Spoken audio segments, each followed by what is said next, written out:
Etnis Bajo adalah kelompok masyarakat yang hidup dan menetap di Kabupaten Pohuwato, Provinsi Gorontalo, tepatnya di Desa Toro Siaje, yang berdasarkan sejarahnya telah bermukim sejak tahun 1901. Toro Siaje dalam bahasa Bajo terdiri atas dua suku kata, yaitu Toro yang artinya Tanjung dan Siaje adalah nama panggilan orang yang pertama kali menemukan tanjung tersebut. Sebagian besar dari keluarga Toro Siaje memiliki mata pencarian nelayan.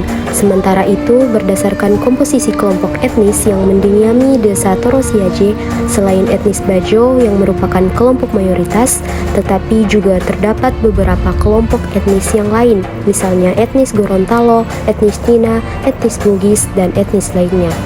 Sebagai sebuah komunitas desa, mereka hidup dan berkomunikasi melalui dua bahasa, yaitu bahasa Bajo dan bahasa Indonesia.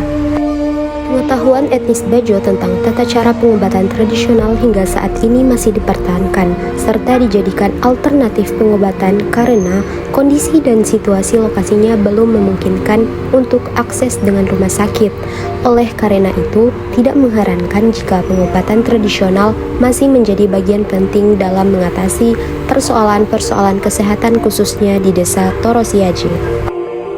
Telah berhasil diidentifikasi sebanyak 41 jenis tumbuhan atau tanaman dikenali oleh para responden yang sering memanfaatkannya sebagai sumber bahan obat-obatan tradisional. Dari sejumlah itu, sebagian besar bagian-bagian tumbuhan atau tanaman yang digunakan adalah daun, bunga, buah, kulit buah, batang, dan akar atau rimpang. Beberapa bentuk kearifan lokal etnis Bajo dalam pemanfaatan tumbuhan untuk pengobatan yang dilakukan oleh 8 penyahat tradisional atau hatra diantaranya: Hatra 1. Untuk pengambilan tumbuhan Pinnatabello, mangrove jenis bangkoi, rada, jaruju, yaitu di pulau, sedangkan tumbuhan pisang untuk mengambil tumbuhan tersebut di ladang atau kebun, dengan cara pengambilan tumbuhan yaitu dengan mengucapkan sholawat Nabi. Hatra 2. Dalam proses pengambilan obat bisa diambil dengan berbagai cara atau langsung diambil. Pada bacaan-bacaannya menggunakan campuran bahasa suku Bajo dipadukan dengan bahasa Indonesia. Hatra 3. Dalam proses pengambilan tumbuhan sirih, pinang, dan jeruk nipis bisa diambil dengan berbagai cara atau langsung diambil. Efek samping yang dirasakan yaitu rasa panas pada bagian yang dioleskan. Apabila terasa dingin pada bagian yang dioleskan, menurut kepercayaan masyarakat, maka orang tersebut ditegur oleh makhluk gaib dan orang tersebut akan meninggal. Kalau tetap panas, maka akan tetap hidup. Lalu dibacakan doa 1 kali pada saat proses pembuatan obat dan 1 kali untuk air yang akan diminum dan dibasuh. Hatra 4. Untuk penyakit sarampa saat diminum dibacakan doa, begitupun saat obat dioles. Kepercayaan tokoh adat bahwa bacaan atau doa tidak dapat langsung diberikan kepada orang lain, karena jika diberikan maka orang yang mendapatkannya harus siap merasakan sakit perut terlebih dahulu. Hatra 5. Untuk tumbuhan tabulotutu dan kunyit, waktu pengambilan diukur dari jarak matahari dengan bayangan sepanjang 3 jengkal. Tumbuhan yang diambil tidak boleh patah. Hatra 6. Untuk tumbuhan Pinnatabello, singkong, dan benalu kuning, waktu pengambilan obat dilakukan pada hari Jumat pagi, dan bacaan doa yang sering digunakan pada saat mengambil tumbuhan tersebut yaitu dengan cara mengucapkan sholawat. Hatra 7. Untuk pengambilan tumbuhan jahe dan kunyit bisa diperoleh di pasar. Bacaan atau doa diucapkan saat mengoles jahe atau kunyit ke bagian kepala. Hatra 8. Dalam proses pengambilan tumbuhan jahe bisa diambil dengan berbagai cara atau langsung diambil dengan bacaan 2 kali syahadat.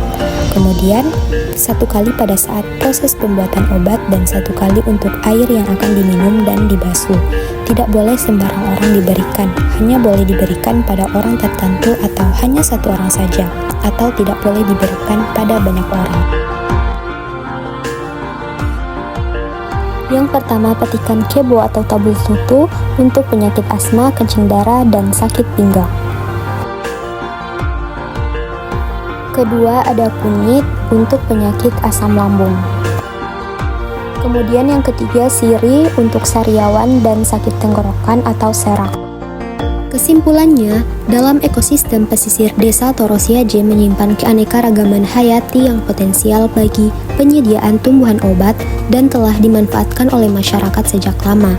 Etnis Bajo di pesisir desa Torosiaje memiliki kearifan lokal dan pengetahuan lokal yang diterapkan oleh penyehat tradisional dalam praktik pengobatan tradisional. Karena itu, tumbuhan untuk pengobatan tradisional tidak dapat dipisahkan dari pemertahanan nilai-nilai kearifan lokal dan pengetahuan lokal etnis Bajo. Pemanfaatan tanaman obat sebagai salah satu alternatif solusi permasalahan kesehatan masyarakat mempunyai potensi yang besar dalam menunjang kesehatan dan kesejahteraan, terutama dari segi aksesibilitas dan biaya. Namun, penting untuk mendukung penggunaan ini dengan bukti ilmiah yang kuat, juga petunjuk penggunaan yang tepat untuk menghindari risiko kesehatan.